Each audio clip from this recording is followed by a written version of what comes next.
Employee change management, I find, is just as important as the technology you're looking to introduce itself. AI is a prime example, but it also does flow into different types of technologies where if you're implementing something in the business and you haven't brought your employees along the journey with you as to why are we implementing this, how is this going to help you in your particular position, and how is this going to help the business? If that process isn't done, then often as individuals, the first thing we go to is how is this going to affect me? And often that first component is to a negative degree. Is this going to affect my position? What is now my purpose if this technology is doing part of what my role was?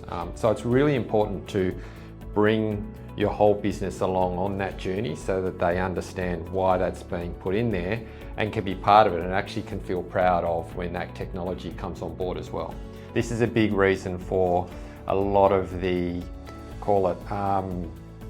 the job changes and people jumping ship at the moment. It's a big reason as to why a lot of that is there, is because that communication on that technological journey isn't quite there. Leadership is one of the most important pieces when you're going through technology changes, which is almost a constant now. If the leadership isn't on board and if they're not flowing any of that communication and engagement down to the rest of the staff, then we find there can be a really huge disconnect, regardless of what that potential technology change is going to do from an improvement and an efficiency gains point of view. It can really get the staff offside if leadership aren't going through that process of how is this going to affect the rest of our team? What do we need to do from a training perspective? And so it's really about providing clarity and open communication to the team from a leadership perspective, and everyone also being on board and on the same page for it. Because if leadership's fractured around that type of thing, then the team can automatically see it very quickly.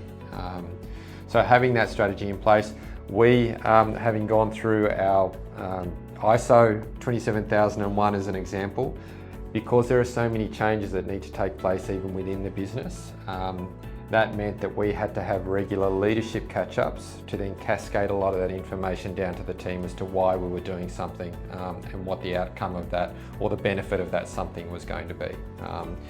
So because we do have a blueprint of that, more than welcome for anyone to have a call in and say, how do we potentially do it? Or if I can assist in any way, more than happy to have a look at what your situation is.